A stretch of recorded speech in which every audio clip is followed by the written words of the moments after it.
Di sini untuk kelas selanjutnya di kelas kedua.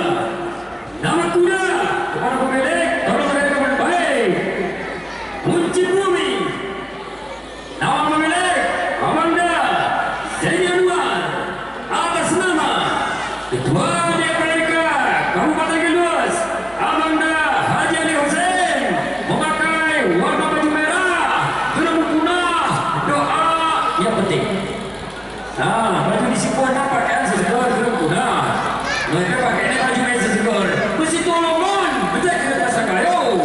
Selanjutnya Ratu Molit. Nama pemilik Faisal dari Gayolues memakai warna baju putih. Selanjutnya ATG Pumpkin.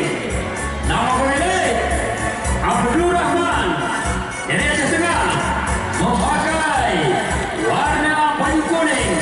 3 ekor kuda di kelas kedua 2 kali keliling segera dibawa ke tempat tribun.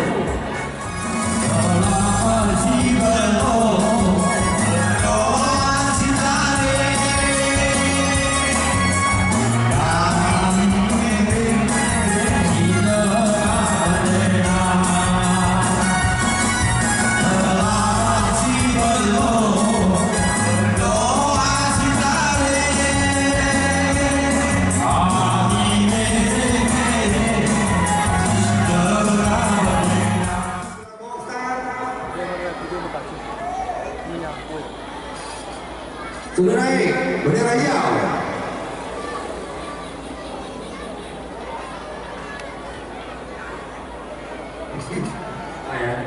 Mohai, taruh ke Mohai. Itu hari aslinya. Oh,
Bapak Ketua DPRK Kabupaten Gayolues memang nekam siap-siap turun di Toyo. Ya, waya kahanan ya.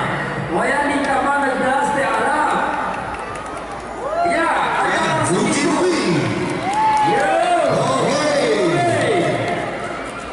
Atas nama Ketua DPRK Kabupaten Gayolues dan selanjutnya